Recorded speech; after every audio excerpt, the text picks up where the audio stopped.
Can you checkmate? White is winning here, but you must find the best moves. And first off, we know that most of our moves here are going to be checks. So let's start by looking at some of the checks so you can start out with. Here, you already have your queen in a very good spot, cutting off a lot of black's escape squares. So you probably don't want to play a queen check like queen g3, because then you let them run away, they can start blocking, and at this point, they are already pretty much safe. So instead here, you really only have two viable checks, those being a move pawn up to d4 or d3, revealing a bishop discovered check, or the simpler pawn up to h4 check. Here, a move pawn to d4 is flashier, however, you don't want to play this immediately, because if you do, you let black go up to g6, at which point you just don't have another good check here. You can only play some queen checks, which you don't want to do, because you then let them run away.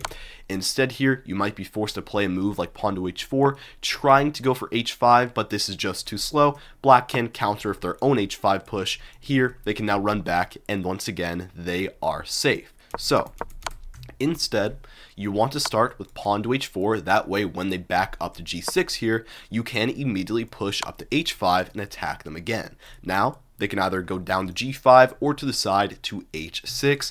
If they go to g5 here, then now pawn to d4 is straight up checkmate immediately. However, if they instead go to h6, even though this check now looks really good here, you do not want to play it. Why? Black can block with pawn to g5, and even though you do get the en passant capture, pawn takes on g6, black can run back to g7 here, and somehow they are safe. You can keep checking them, however, they're just going to defend more and more, and somehow you do not have a killing blow, and black is safe here. You don't have a checkmate. So what do you do instead? Well, you actually have the simpler queen to e3 check, attacking black and their undefended bishop on e6. That way, when they block the g5, still here, you do not want to en passant. Instead, you can simply capture the free bishop. They're forced up to g7, and now pawn to h6 is checkmate.